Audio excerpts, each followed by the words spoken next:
Hello, ladies and gentlemen, and hello to the world. And on behalf of myself and Global Summits, we welcome you. I'm Dr. Pavel Krastev, located in New Hyde Park, New York. And we have a beautiful presentation today by a colleague of ours who has a resume that's a page and a half long, which I will introduce shortly. And he's a neighbor of mine. I'm in New York and he's in New Jersey. So, the Verrazano Bridge separates us. So we're going to have a great day. We had a wonderful, wonderful presentation before we got started here on mine and with Dr. Mouner.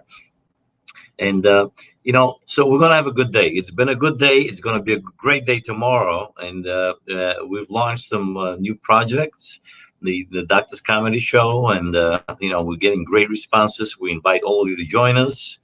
And, I want to mention one personal note. Global Summits has united us in dentistry to a point that has never been done before. And there's a gentleman that I want to have a shout out to today, right now, actually, Dr. Keanu Shar, that's been behind this organization for many, many years. And, it's finally reaching global standards. We're breaking world records.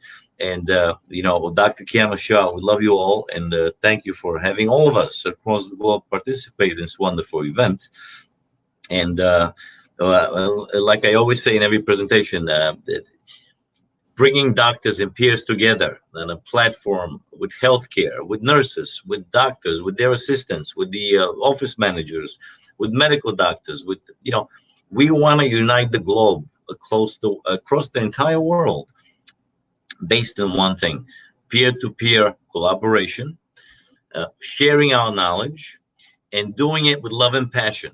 Love and passion is something that we love what we do, and we just do it with a lot of love, and I could say backwards, forwards, it doesn't make a difference. So, one thing Joe Biden, makes a little, I should say, joke with himself is, when he gets the teleprompter, and now I don't practice these things. I just sit here and shoot my mouth off, and the wife like doing it.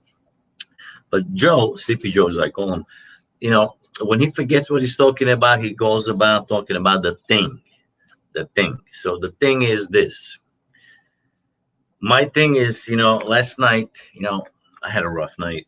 And, contrary, when Joe forgets what he's reading, he goes like this to somebody on the side on the teleprompter, and he goes, give me the notes. Anyway, so I got my notes. I'm going to be reading off of my notes. But before I start reading off my notes, I want to, tell you a couple of things. All right, so last night I had anxiety. I had a rough night. I couldn't sleep. My wife, zero respect for me. I mean, like none. You think, Rodney Dangerfield is bad? We'll throw that in the back. I mean, Rodney, the poor guy, for 40, 50 years, he's been trying to get some respect, and he gets no respect. Nobody gives him a damn respect. You think I get respect? I get zero respect, folks. None. My hair. Today, I wake up. I say, I look like shit. My hair is no good. I need a freaking haircut. I tell my wife, I say, honey, can you cut my freaking hair? She goes, no. I say, why not? You can't make me uglier. You can't make me, love you any less. What the F is going on? I said, do you have any experience in cutting hair? She goes, no. I said, here's your perfect opportunity. So the Global Summit organization, guys, is about opportunity. It's about opportunity for all of us, to learn how to cut hair if we need to learn how to do a root canal if we need to, and to share this knowledge in a way that we're all passionate about this project and joining all of us together. So I welcome all of you. And, I'm just like so flying high on life today, I should say, that I had this opportunity to be here again on behalf of Global Summits and Dr. Keanu Shah and everyone else, the Dream Team, the Global Summits regions, the chairmen, the chair ladies, This is a wonderful project, and I love you all, and I'm so happy that you guys are here. Now, for the comedy hour that we're going to be doing, and which is already public information, you guys have seen it. It's been posted. That we're sharing it. I'm trying to reinvent myself a little bit. So when my hair really like gets a little bit questionable, I say, let me reinvent myself again. And, I'm trying different wigs on, different colors, different curly hairs, if you know what I'm saying. And, the Hodgkins twins, those two guys, I don't know if you guys have the opportunity, but the guys that go, yay, at the end. I love those guys. They're funny as shit. Excuse the language. I know this is supposed to be professional, but we're going to have a little fun, then we're going to get serious. So, anyway, back to dental school. All right. So I graduated dental school in 1993. All right. So in those days, my chief clinic instructor was I'm going to call him Dr. Tony, because I respect everyone's privacy, and we all should respect everyone's privacy. And that includes patients, doctors, auxiliaries. We have to respect each other's privacy and be very cautious about what we say, what we don't say. By the way, excuse me, there's a fire alarm. There's no fire. There's, probably, God knows what's going on these days in New York City. Anyhow, so Dr. Tony was my clinic chief in comprehensive care, which is the fourth year of dental school. And back in the day, you see, guys, I mean, man, you can walk around dental school and smoke a cigarette and throw it on the floor and step on it. All right. Times are different. Times have changed. Sexual preferences have changed. I mean, everybody is free to do whatever the heck they want, including us in dentistry, which brings me exactly to another topic of conversation, which can be very lengthy, but I'll put it in a nutshell. So, dentistry, what it was 25 years ago, 26 years ago, 27 years ago, is not what it is today. Today we have technology. We have back in the day, we used to play with our little beepers. We used to text our girlfriend and go to a payphone, and you go to the payphone and you put a quarter in. But the problem is, shit, I don't have a quarter. So what do? You go to the bodega down the street. You ask, can you give me change for $1? The guy says, no, I don't have any change, because he's sick and tired. He had up to here. People asking for change. So you go to the next bodega down the block. Can you give me, a couple of quarters for $1? The guy says, here's 4 quarters. So you go back to the damn phone, you dial your girlfriend, and then the phone doesn't work. So now you cross the street and you go to another payphone, you put a quarter in. Now you're out 2 quarters. I mean, by the time this is finished, you're going to be out of $1. So anyhow, finally you call your girlfriend and she goes, I'm busy. Anyway, so getting back to Tony Ruffino and comprehensive care. So Dr. Tony Ruffino was my hero. He was my role model. He invited me to teach at before I graduated dental school. He invited me to stay on the faculty and teach. So anyway, Dr. Ruffino was a very special man. He would come out of his room. He had a private office with a cigarette back in the day, 1990. This is between 1989 and 1993. With his cigarette, put it in the sink, tell the patient, open your mouth, look in there, and says, Pablo, you're good to go. And then, right as everything was going on, we had to start wearing gloves.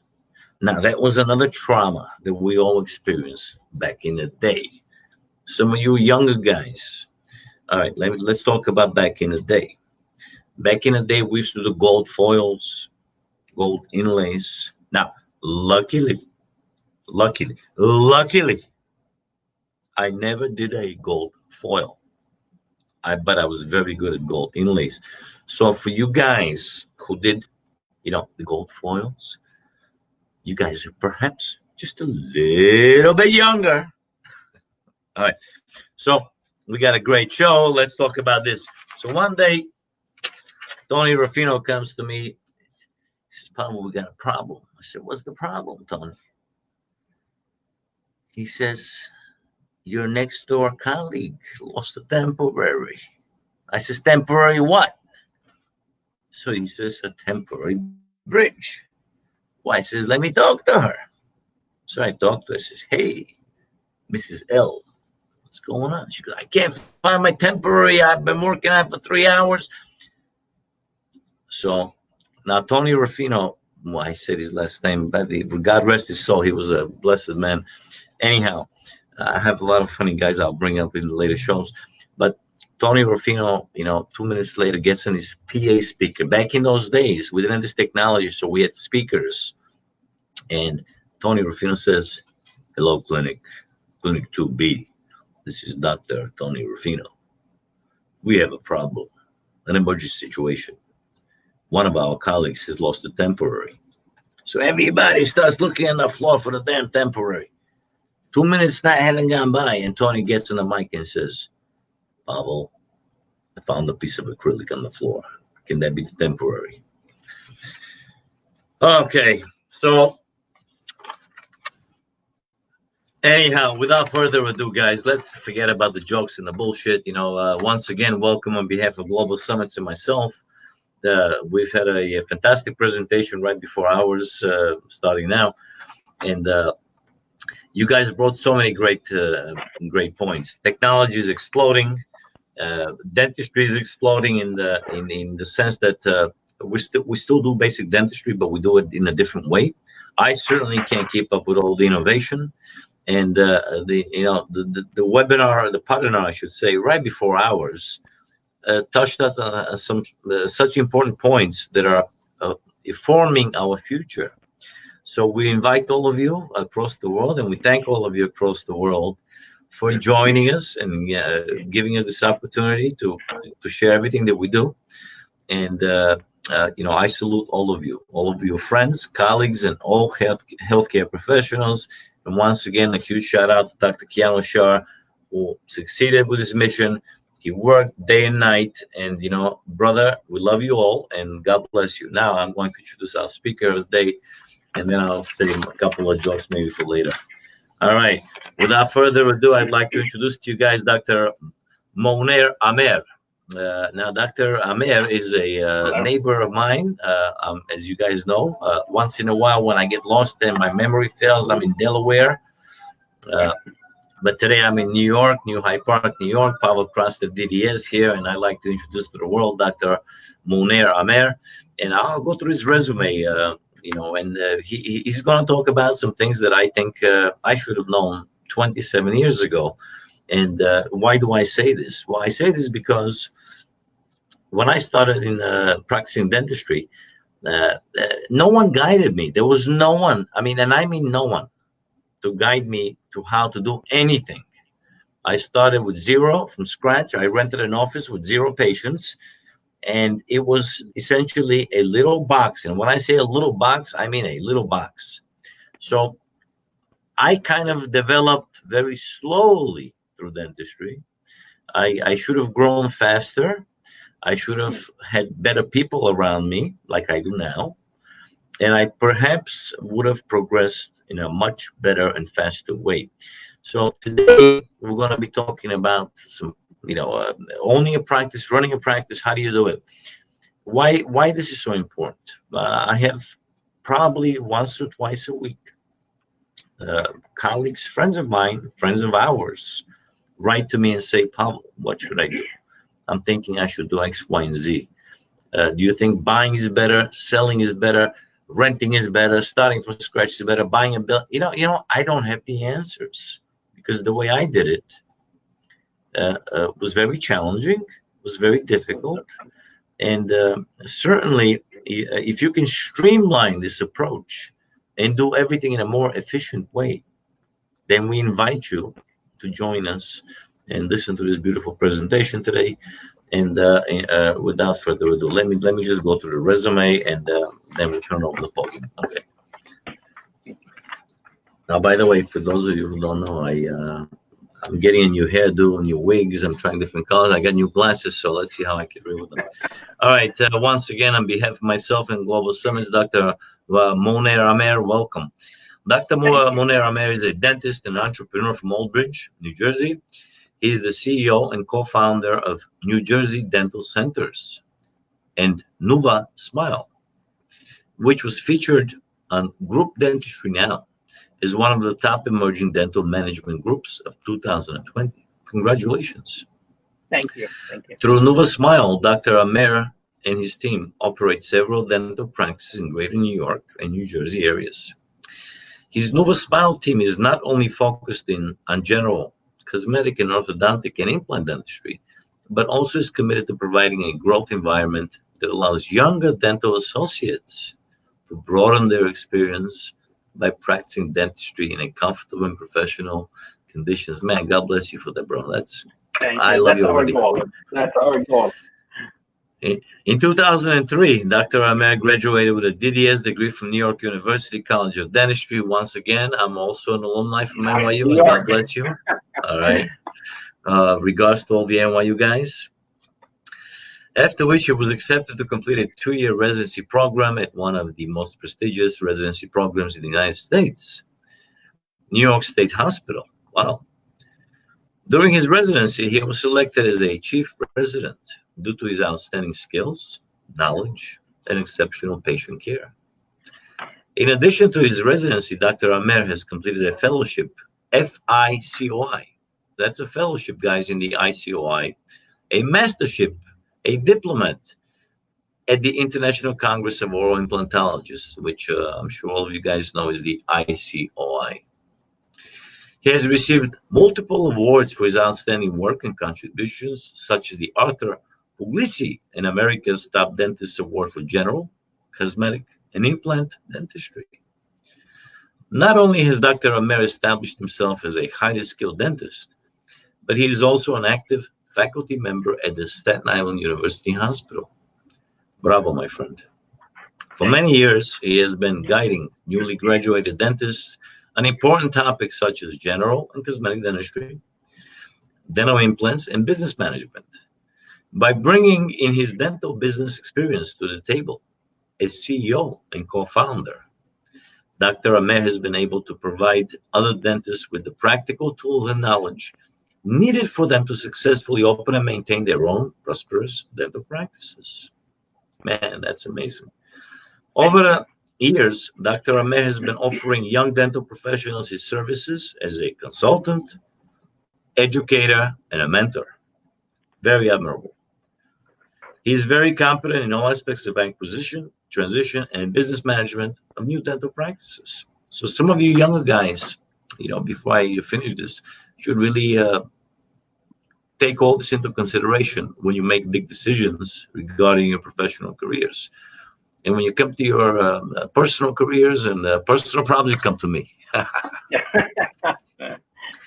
He's a member of the American Academy of General Dentistry, the American Dental Association, the New Jersey Dental Association, and the 2nd District Dental Society of New York. His familiarity with the latest advances of dental technology and procedures ensures that his patients receive optimal and up-to-date dental care. Ultimately, Dr. Amer's dedication to providing exceptional care and his accomplishments are what sets him apart from other dentists and dental business owners. Dr. Amer is constantly expanding his experiences and knowledge, which has allowed him to become a distinguished provider. Dr. Amer hopes to further his dedication achievements that can be used to share his vision for the future of dental practices. Man, that's freaking impressive. Let me take my glasses off because I got tired of reading because that thing is long, bro. I mean, listen, congratulations and welcome. Thank you so much. I invite you again, once again, our friends, to enjoy your show. Tell us a little bit about your passions in life, what drives you to do all these accomplishments. Share with us your feelings. Just tell us. Go ahead. Well, can you hear me, guys? How's the voice? Good? Can you hear me? I hear you fine. You do? Okay, great. Okay, so again, first of all, I would like to thank all of you guys for inviting me, and I'm really excited to talk, especially to the young dentists who are about to take a very critical step in their life and in their career to own their own office and their own practice. I graduated from NYU in 2003, and I start my first office right after my residency, which I did. I was lucky to do 2 years of general residency. It was very good. I was like one of the best decisions I made. It kind of like gave me a lot of experience to learn from so many talented people in my residency. And they gave me a lot of confidence to start my first practice. I started my practice, and that was back in 2005. And now 2020, and we have 14 practices. We have 14 offices all over the state of New Jersey, over 100 employees, and actually I like to call them over 100 team member and family member. We have about 22 associates who are brothers and the colleague and the professionals relationship with. And I would like to share the journey. I made a lot of mistakes building those kind of offices, and believe it or not, it's very challenging and scary to start a dental practice as a young dental waiting from dental school, and you do not really have much experience, and all of a sudden you into 400 to $500,000 loan to start a new practice, and they get scary. And I'm hoping just to put a little bit of blueprint how to start the practice, how to think about having a practice, what do you need, how to find the locations, how to choose a location. So I'm hoping I'm having about 30 minutes of the webinar. I put a little bit of a slide. And I would like, if anything is confusing or anybody needs additional information, feel free to contact me anytime. I'm sure I'm friends with a bunch of people, and they can shoot me an email. I don't even mind calling my cell phone. I'm all available to talk to people and help young dentists. And as you said, 20 years ago was very hard to get help. And now we try to put everything out there so people can do and make the right decision for themselves. So that's it. That's where we are now. We decided to start a group dentistry called the Nova Smile, and which that's very much the management group, which is managing all our locations. And we have a very expanding plan to have more locations and have more family members and the team members to our emerging family Nova Smile. Well, that's pretty fascinating. I mean, that's a much bigger operation that you are actually operating in. God bless you, and man, that Thank must be an. You probably have a great wife who probably helps you manage all this, like my wife does. 100%. My wife I runs do my have life, and exactly. when I don't agree with her, you know what she does? She kicks me in the left knee. So most of the You time, sleep if on you the ever see couch. me in public, I walk on a crutch. You know what I mean? So anyway, guys, I'm going to turn the podium over to Dr. Amer, and his topic today is going to be step by step how to be a practice owner. And Dr. Amer, welcome once again, and Thank let's you. rock and roll, Thank my you so friend. much. You got it. So We'll talk to you at I'm the end of switching the the show. screen now. You got it. Okay, great. Okay, guys, I'm hoping everybody can hear me now.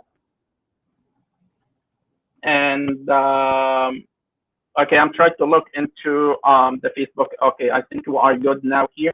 And we can be talking about step by step how to be a practice owner. Again, I would like to thank you all for having me, and my apology if it's too early for you guys all the way in the West Coast. I know it's a little bit 10 o'clock on the weekend, the kind of a little bit early. But welcome all of you guys, especially the young dentists who excited to have their own office. And let's talk about step by step how to be a practice owner.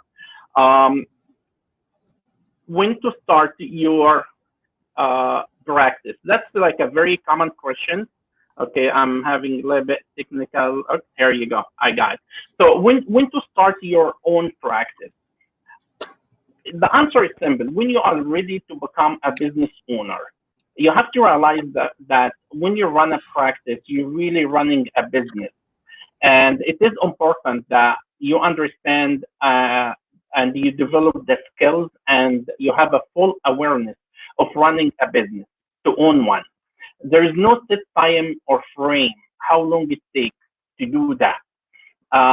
It can be 1 year for one person. It can be 2 or 3 years for another person. It could be 5 years for another person.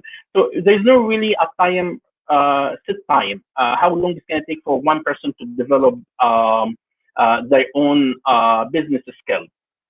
However, it's just think about it like this: if somebody is comfortable to do implants, it may take him like 4 or 5 cases to watch and learn and you know how to do it. Other people, it may take like 20 cases to watch and learn and know how to do it.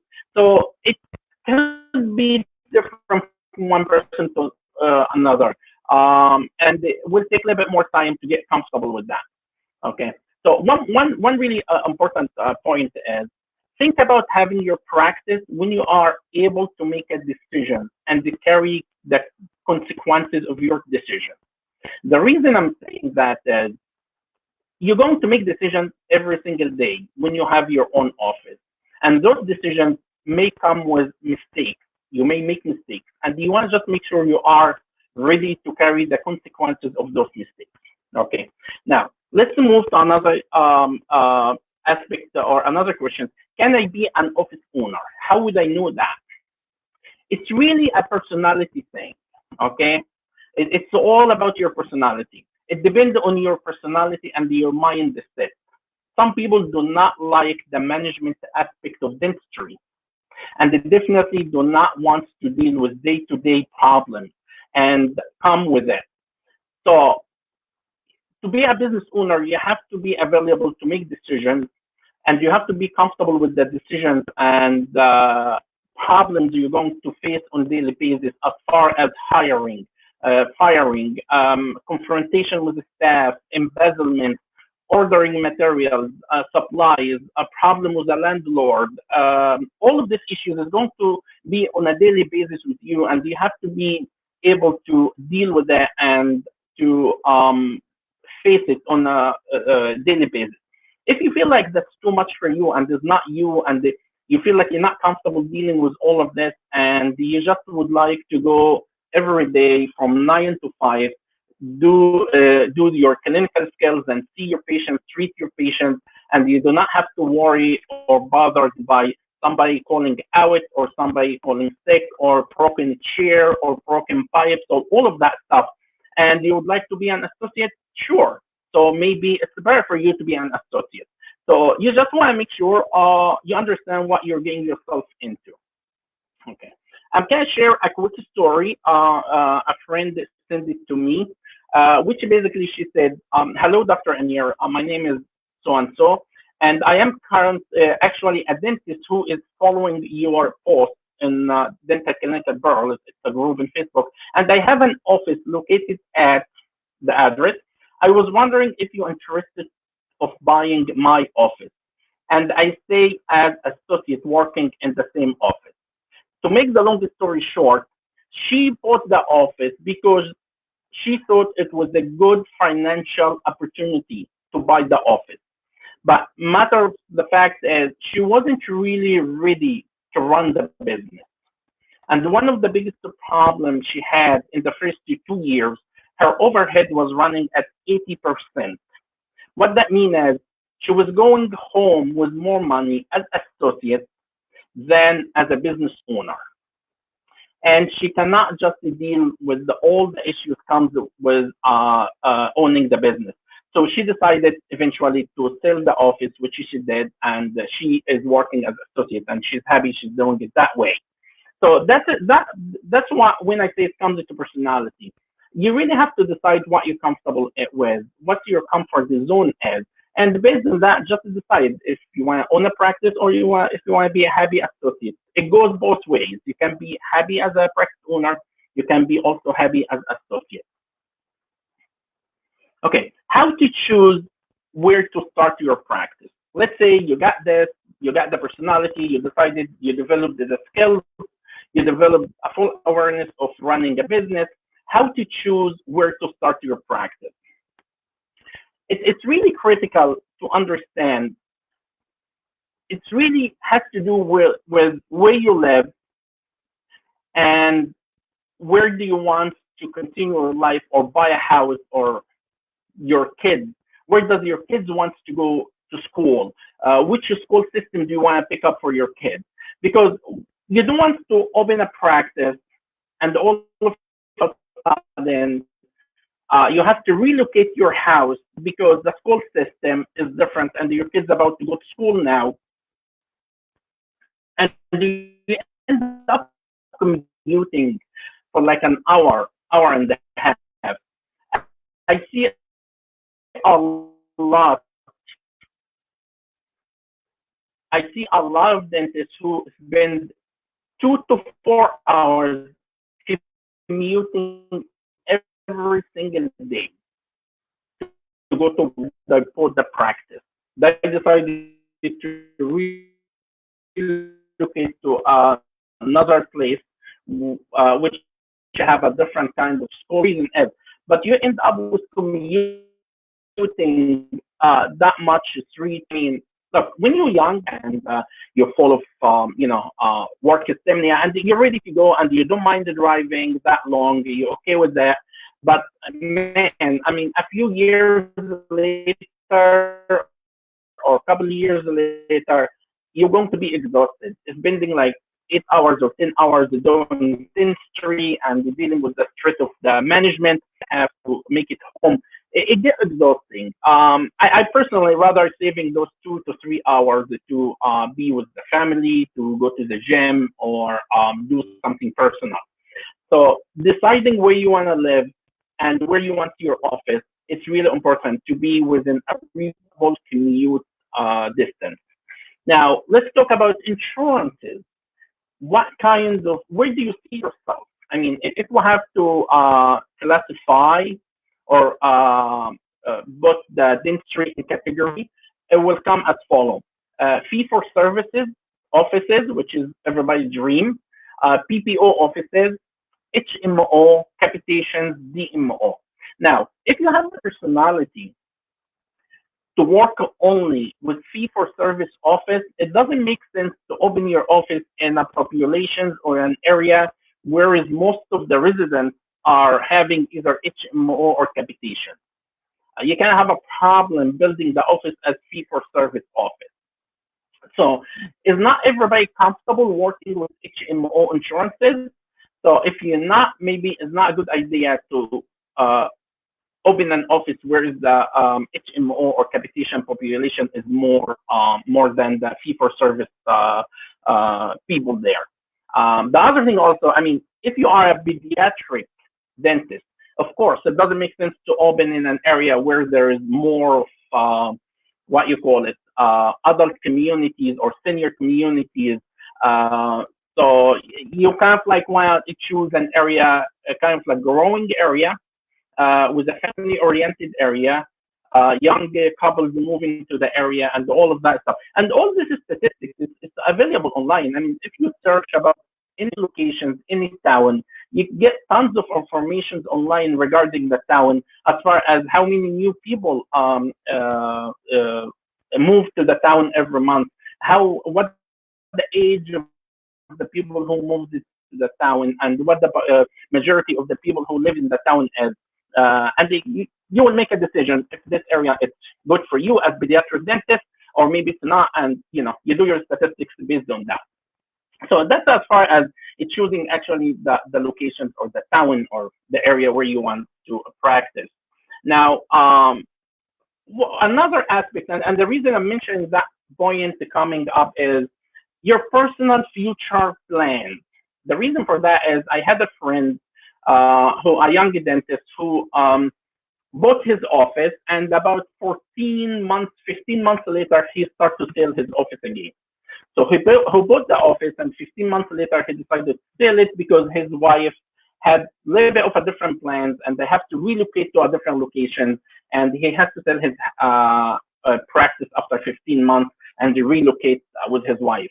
So it is important, like if your wife or girlfriend or significant partner is still not settled with his future professional plans, it's good to take some time. It's been a couple more years as a associate till both of you guys have some kind of like a compatible plan to decide where do you want to practice, where do you want to live, where do you want to buy a house, where do you want to share your life together. So everything falls into the same agreement point as far as locations and professional future. Um, Now let's do this, which I would like to say congratulations. You got this. You can do this. You have what it takes. Your personality is set. You develop the skills, the awareness to run a business, and you choose the place and the locations where do you want to practice. You chose the area, and you did your homework and your study, and everything looks good. Now, how do you choose the physical office space? Which is really important. All these points, I'm sharing it from personal experience. So let's talk about the physical space or the office space. Here's the thing. As you guys see on the screen, we see on the left hand side there is two signs. Okay, and I intentionally put that two signs because it shows the difference between your exposure when you are on a major street or on a highway versus your exposure when you are in a local street inside the town or in the middle of the town. Um, Personally, I like exposure. I understand everything is going digital now, but patients still see your sign and Google your name and find you. If they're passing by that area, that means they have business to do there. So that means most likely you are closer to them, you are local to them, and they will be calling your office and set up communication with your office. So it's important to have exposure. And also it's important to be where there's a high traffic area. There's a lot when you have on a county road or on a major street, and there's so many cars driving by every day back and forth to work. They see you, so it's kind of like you're not really getting your new patient from your own town, but you getting exposed also to other travelers from towns before you and after you, so they're passing by the highway. And I have a really personal story regarding this.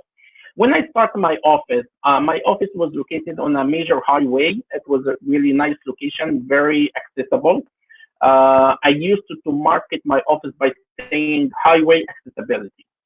Highway accessibility is important to the patient because they want to get in and out from the highway. They don't want to be driving through local streets and stopping in the traffic lights and wasting time and driving behind the school bus and all of that stuff or behind the garbage truck. It's kind of like really frustrating to people. So when you say highway accessibility, it is important to some patients sometimes. So when I got my first office, we had a sign, and our sign was very small, was only 1 feet by 2 feet. And the first thing I did when I got it changed the sign into 7 feet by 10 feet. I'm sure you can imagine what 7 feet by 10 feet is. It's a huge sign, and we have a major highway for over 20 years with the pretty much major street. Now, the second point I would like to talk about is professional building versus a strip mall or a freestanding building. Professional building, it looks really nice. It looks professional. It's like amazing to be in a professional building. But the problem is you do not have any exposure. I mean, you can see on the upper right side on the screen, the picture on the top, it says family dentistry. That picture for an office in a strip mall. And there's tons of local shops around that office in the strip mall, grocery, restaurants, everything. Versus the picture underneath, which have 20 or 25 office in that professional building. I mean, it's very hard.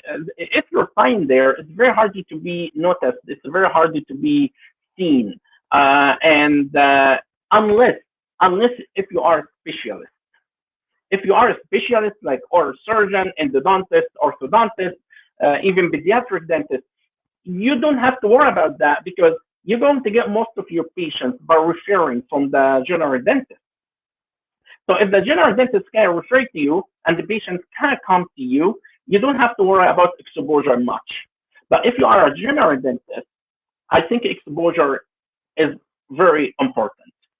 Um, the other also, let's say you live in the city, like Manhattan, for example, right? I mean, having a retail space or ground floor space versus being in the second floor or third floor or inside the building. I mean, if you can, if the opportunity is there, I prefer to be having more exposure and visibility to everybody in the neighborhood.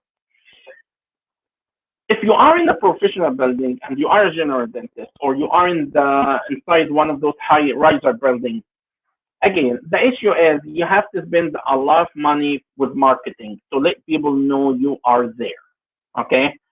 I mean, the only exception to that rule, if you're already well known dentist who had his office before, you have name, you have a reputation, and you move into one of these locations, okay, I understand. People will come to you because you already set your reputation for years. You already set your niche, what you do, what kind of dentistry you do, stuff like that. But as a new graduate dentist who's starting his office, I think exposure visibility is important to set up your first office. Okay, now when you get your office, by the way, that sign which is a dentist, Tatoa Family Dentist, that's actually our new office. We just opened that office about 2 weeks ago. That office located, as you see, in it's on a highway, and we decided to have a ground floor office. We didn't want to have one of the offices in the second floor. And the reason is, if you are in the second floor, you're not allowed to put sign. Your sign will be in the directory in the entrance of the lobby of the second floor. I mean, here's the thing. I am in a strip mall. This office, there is thousands of cars that comes every day into that parking lot, into the strip mall. I definitely like to have my sign be seen. That's why I chose to have a ground floor and the storefront office like that, to be allowed to put the sign over there and everybody else can see it.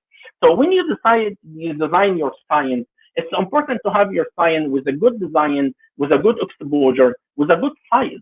And believe it or not, you really have to take it as far as you have to indicate in the lease with the landlord how big your sign is, what your sign design going to be, and what the font is, what the style is going to be. And the reason for that is some townships do not allow permits to a specific kind of sign. So you have to visit the township and go to the zoning officer and just find out what kind of sign I'm allowed to place. Let them know, listen, I'm a dentist, I'm about to open a place, I didn't sign the lease yet. I want to make sure the township rules and regulations allow me to have a specific kind of sign. And that needs to get some kind of like a verbal agreement or understanding from the township officers. So you relate that understanding and agreement into your contract and into your lease with the landlord. I have a personal story with the sign. I was leasing a space, and I noticed that the area supposed supposed to be designated to my sign, which I'm supposed to use it for my sign. It was actually covered by the trees. So I had to indicate in the lease that the trees has to be trimmed at least once a year to keep my sign visible. You see, like that's how critical the sign is. I have to indicate in the lease to make sure the landlord is okay with that. Of course, the landlord just went ahead and cut the two trees and eliminate the whole issue, so he doesn't have to revisit the issue every month, every year, and do landscaping. So he just cut the two trees. I feel sad. Okay, he cut the trees. I was just asking him to trim it, but all of a sudden, I went to the location one day. I found out he removed both of them. Pay attention to the sign. Also, the style of the sign and the font. I mean, it's a different when you talk when you have an office located in a 25 per zone office and the 60 miles per hour zone office. You then have to decide. Make sure your sign is visible, not too much details. You need the word dentist, maybe a phone number to be very prominent and showing, so at least the commuter can take a look at it and say it and Google your name or your office and visit it later. Okay, now, okay, the most important aspect or the most important decision you guys going to have to do or make before you start your office. It is really critical and really important. Are you going to start your office solo or are you going to start with a partner? Honestly, again,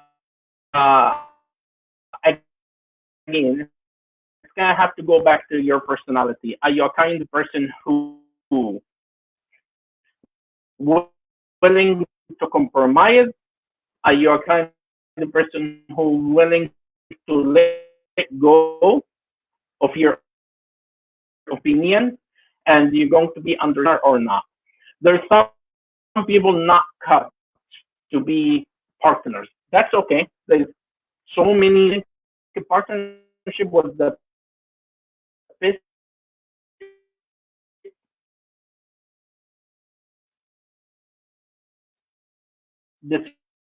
decision I ever made in my life as in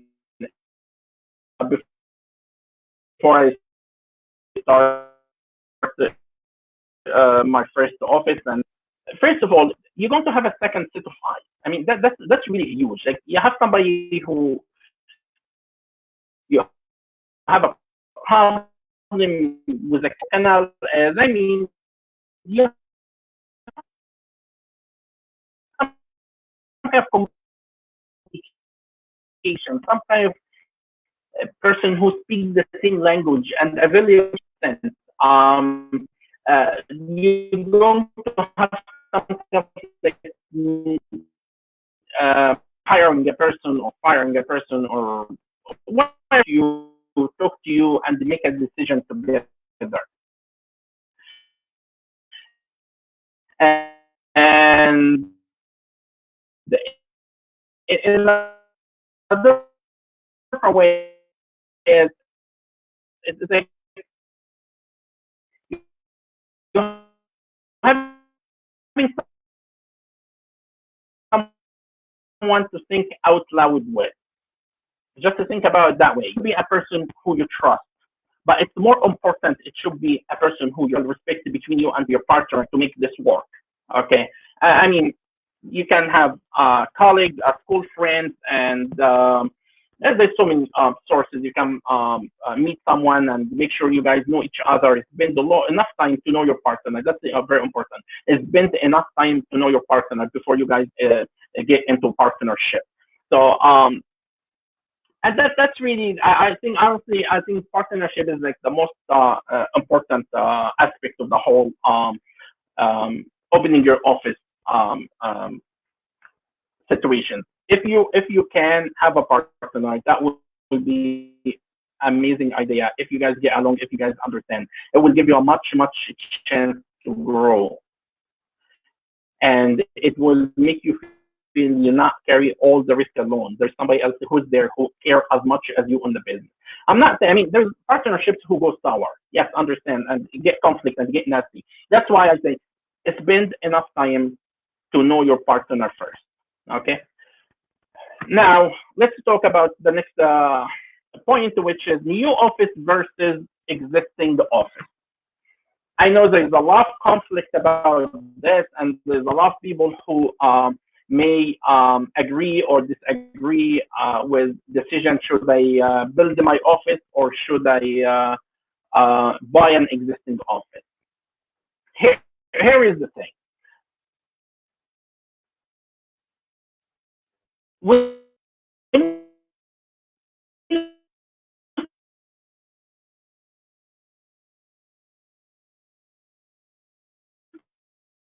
start a new office,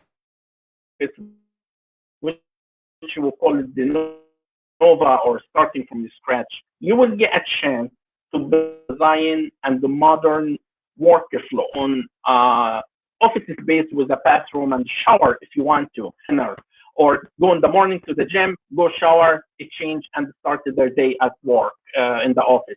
So you have the chance to do that. You have the chance to build a surgical or sedation suite if you're doing the sedations or you want a bigger space for surgery. It is important that, I mean, most of the offices have a small room, 9 by 9 or 10 by 10. I mean, to have a nice, decent surgical or sedation suite, you need maybe 14 by 14. So you will have the chance to do that. You will have the chance also to build a recovery room after sedation. You want to leave your patient in next room recovery for a few minutes or whatever the time is that are ready. So existing office may not have that. You're going to have a chance to build a financial coordinator office or office manager office, storage, all of that. You will have a chance very much to design and build whatever you want. But here is the issue. It comes with cost. And on average, if we're talking about 2,000 square feet space with 5 to 6 rooms, we talk about almost $500,000 or $500,000 cost. Maybe about 300,000 construction, and it depends how the finishing, how you want to design it, all of that. So it may be kind of like runs between 200 to 300,000. On the other hand, the equipment, and if you're going to have digital equipment, the computers, the networking, all of that set up, and it can run also into another 200,000 or so. So we talk about almost $500,000, and the issue is you're going to start after spending $500,000 from day one, and you have no patient, no income. There's no income coming from day one to fully build your practice into a full time. It's about 3 to 5 years. You may break even financially in the first year or two. What that means is your expenses, your payroll, your cost, your rent, your taxes, your work combo, insurances, all of this, comparing to the income you're producing, it may be kind of like breaking even in the first year of your life. Sometimes it goes to a year and a half or 2 years. But again, the advantage of that, you're building the office you dream about. You're building the office to a certain degree. Okay, I have some offices I built, and I have some offices I bought was already existing. The existing office, the main advantage is you start from day one and there is an income. You're producing an income from day one. There is money coming, there's some income coming, and moving forward with some business sense and the business awareness, you will be able to control your income and your expenses. So you don't have to worry about covering your own expenses or breaking even. The other thing also is it's existing office, but again, you have to pay attention to a few points. Can that office be modified or not? Because here's the thing: you buy whatever is there, whatever the design was. Sometimes it's designed for with no assistant. Sometimes it's designed with no recovery room or no sedation or surgical suite, or there's no office manager space. It is what it is. So can you get into a happy medium? Can you do some modification and the changes and the renovations to kind of like make it acceptable to you and reasonable to you? That's a decision. It has to go by office, case by case. Sometimes you have to include an architect to take a look at it and see if the changes you want to can be done or not. The good thing is most of the dental offices and most of the structures and the walls in the dental offices is really a non-supportive wall, meaning it can be moved and relocated without any issue. So an architect definitely with the copy of the blueprint will be able to help you and guide you into if that can be designed or changed into according to your needs or not. But again, the main advantage is right there. You're going to have your own office, and starting from day one, there is income coming. Okay, so that's really very much. I mean, that's the beginning. I know. I mean, opening your office, there's lots to talk about. There is a management, there is a staffing, there is marketing, there is payroll, there is human resources. There's so much thing. I was just to try to give you kind of like the first initial step on how to start, how to find the location, where do you pay attention to as far as where do you want to live, how far your commute should be, and stuff like that. But I would like to conclude this with a conclusion, and here is why I want you guys to understand. It is important to practice dentistry happy and comfortable, whether you are an associate or practice owner. So the main thing, you have to be happy and comfortable. Otherwise, you're not a successful dentist. You have to be happy and comfortable. And there is nothing wrong with being an associate as long as you are comfortable and happy. And being a business owner does not necessarily mean you will be happy and comfortable too. Okay, so take your time to figure out what you really want to be. Do you want to be an associate or you want to own a practice? Okay, I would like to thank all of you guys for listening and watching and getting involved. And now we can switch the screen to Dr. Cabal, and hopefully he's still there. Doc, can you hear us? I'm still here. There you I'm go. still here, man. Everybody can see me. Listen, bro. I call you a brother now. Everybody, I meet someone Thank you. at the show, I call you. You know, you're a brother now. So, Dr. Amer, partnerships, man. That's amazing. You did It's a such a tough one. wonderful presentation on educating us, because so many of us finish dental school and no one teaches us how to open an office, how to start a Yeah. practice, what to do, what not to do. And when you lack guidance, you end up sort of drowning yourself. And man, thank you so much. This was like a wonderful lecture and a wonderful presentation. And on behalf of myself and Global Summits, I thank you. Now I want to make a few comments, if you don't mind, and then we'll take some questions from Sure, the sure. audience. So, in my personal experience, partnerships in my life did not work out well. I jumped into many good, very, very good, lucrative opportunities, which I wasn't ready to jump into. And this is not to say that I'm throwing rocks at anyone for what I did. I tried, I jumped too high. When you jump too high, sometimes you fall on your face, Yeah, and yep, you have to reinvent yourself and take it from yeah, there. And that's why we, I mean, I gotta tell you, today you touched my heart with everything you said. It was so spot on the money. I mean, you have to know what you're doing, and you have to have people guiding you what you're doing to do it the proper way. Otherwise, you fail, and yeah. failing in our business, uh, It's not easy. it can lead to a catastrophic failure financially, emotionally, and Yeah, especially, dentistry is really built on sharing information the way we're doing it now for the first time in history. yeah, I mean, no one has done this. What Dr. Kiana Shah and the global summits and Dr. Kavan and Dr. There's so many doctors. Forget about all doctors. Even me, you, everyone. We're sharing knowledge. We're building unity. And I'm going to take this opportunity right now. I mean, Dr. Ezio Geno from Italy. This is a very smart man that I once sort of disagreed with him. And I publicly and privately apologized to him because he's a good man. But the bottom line is this: we have to unite ourselves.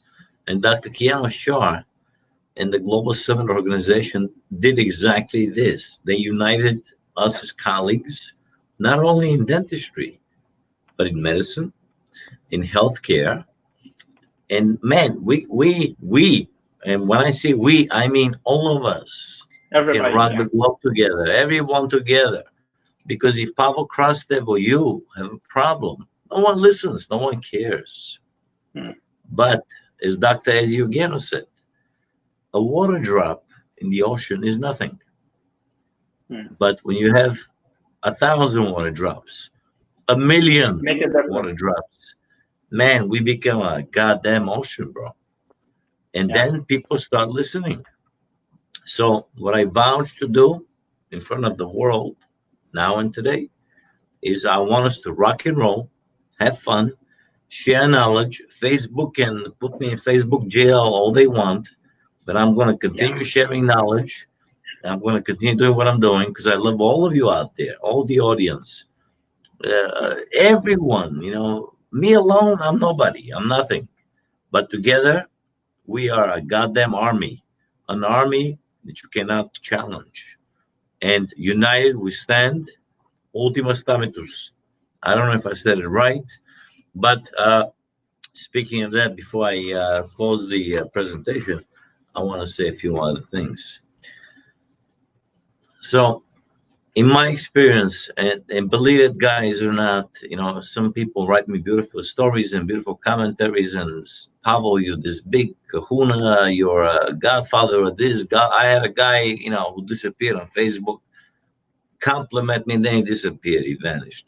Guys, what I urge all of you to do is this: don't believe in fairy tales. Don't believe in nonsense. Listen to your brothers and sisters who guide you the right way. Because Yeah. in The our true story. profession, just like politics, we have evil, we have good. Most of us are in the middle, all right? But in order to move forward, we have to stay united. So never sell dentistry. Dentistry sells itself to people you love and care for. Now, on a closing note, whoa, baby, we I are would here like for to you say, guys. I mean, just talking Wait, in the let me same. finish. I'm Let me sorry. finish. Go ahead. I turn the podium on you. We're launching a comedy show. A comedy show is, a comedy show. This is not like Yeah. something that we're going to make fun of anybody or everybody. Or it's not about making fun of anyone. It's about sharing personal experiences from our professions, medicine, dentistry, assisting. It doesn't make a difference. So we're going to unite ourselves and have a little fun on the comedy show that we launched, and Dr. Keanu and the Global Summit launched, and I'm a little small part of it. And you know what? We're gonna have some fun. We're gonna tell each other stories, but the ultimate goal of this project is to learn from it, not just have fun and have a couple of laughs with some jokes, but to learn. And I'll teach you what I've learned over 27 years of practice about collecting your money, about patients and the way they talk to you, about certain organizations and the way they treat dentistry. And bottom line is this, folks: we have to rock and roll together with ethical people who practice and respect our profession and medicine and healthcare. And Global Summits, let's rock and roll. And I'll give you a closing word, my friend. Okay. I just on the same topics as you talking, how important it is to work with each other. With today's technology and the great webinars and websites and the groups like this, there's no reason to reinvent the wheel. I mean, you have tons of information to learn from mistakes that I did, everybody else did, and I mean, we all here to share our mistakes. We're not ashamed of it. We actually learn it from it, and we would like you also to learn it from it. We don't want you to fall into the same mistakes as I did 10 or 15 years ago. So don't reinvent the wheel. The web and the Global Summit and everybody is here. Tons of people, great brains and great personalities, willing voluntarily to help everyone. Take advantage of it. 20 years ago, we didn't have the opportunity. We didn't have so many people who can guide and help us. They were there, but the communication and technology wasn't the same. Technology now offers us a great opportunity to get together and understand, and there is enough for everybody. Okay, so just to be part of the group and to be part of the people and start to help, and you will get help back. Well, that's wonderful. Listen, man, listen, as I always close it off, let's take some questions. And I love you all. And Thank you. let's open the podium to some questions. And guys, love you all. Thank you for being here. On behalf of myself, Pablo Krastev Didier and Global Summits, and Dr. Kiana Shah, and yourself, my friend. Now I dare Thank call you. you a brother also. So Thank you, man. thank you. All right. Some Thank you so questions, much. guys. Okay, great. Okay, how do we take questions? Somebody will, is it typed I think or that they will I be able to I hear think them? the guys will guide you. Okay, great.